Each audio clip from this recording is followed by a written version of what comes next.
Hello, my name is Amanda Hanrahan, and I am a current graduate student at UW-Milwaukee, and today I'm going to explain to you a little bit about developmental psychology. So what is developmental psychology? It is the study of changes in human development across the lifespan, which includes the physical areas, cognitive, social, intellectual, perceptual, personality, and emotional growth. In general, it is the study of changes in human development based on environment, people, and situations. So as you can tell, it goes from babies all the way up to elderly, and it involves all of the changes, the study of how we change, both physically, mentally, and everything else.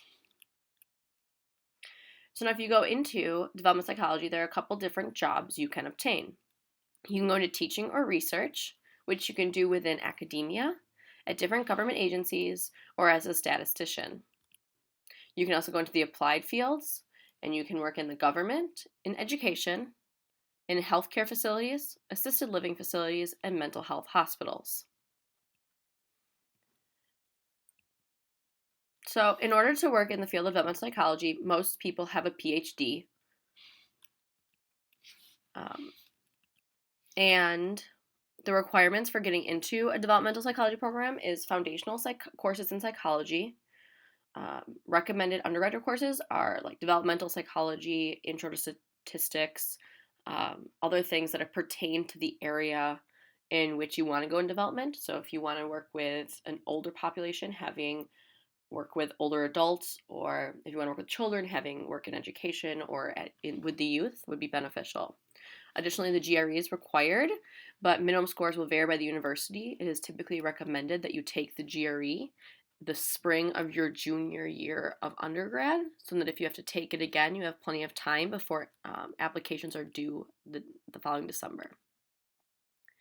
In addition, you'll need personal recommendations from professors or employers, so it's really good to make sure you develop a close relationship with them so those letters can be as good as possible. Now, some experience that would be beneficial to have to improve your resume when you're applying to graduate school in the field of developmental psychology is participating in relevant research and presenting that research in local, regional, or at national conferences. Specifically within developmental would be nice. Otherwise, making sure you're in the age range that, once again, you are interested in working in. Having a close relationship with professors in related fields. Work experience with the age you wish to work with. So not only is it important to do research and present at conferences in that area, but it's also important to have work experience in that area. And get close with graduate students to help you get through the application process. There's a lot of different things you have to do, such as creating a resume, writing a personal statement, and all of us grad students have been through it. So making a connection with someone to help you through it is quite beneficial. I, in fact, had 3 or 4 graduate mentors that helped me edit things, revise things, prepare for interviews, and it was very helpful. And I think it's one of the reasons why I got into graduate school. Lastly, it's important to join organizations that are going to look good on your resume, such as Psych-Hi, a psychology club, or just joining like the conference memberships as well. Now, once you're accepted and you become a graduate student, there's a lot of balance that you must have. You're going to have classes in all areas of psychology. You're going to have research methods, statistics, and then some other requirements based on the university. You're going to have to do research. You're going to have to do a thesis, a dissertation, and you're going to have to attend and present at conferences. Lastly, most graduate students in developmental psychology, because you're going for a PhD, will be fully funded with a teaching assistantship. So you'll have to teach 2 to 4 undergraduate courses as well.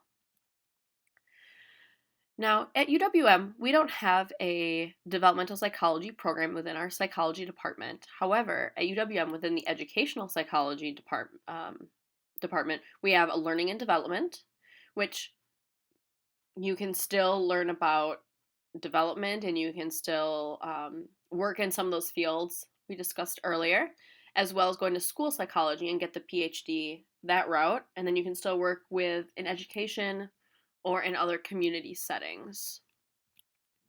Not at UWM, there is human development and cognitive psychology, both of which you can work in aspects of developmental psychology, as well as obviously developmental psychology PhD programs are offered at other universities as well.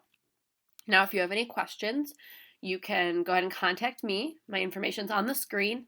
As an undergrad, I worked for a professor who was a developmental psychologist, and so I have a lot of graduate student friends who are also in the field. And so if you have any questions in regards to this and I don't know the answer, I have many resources to get in touch with them.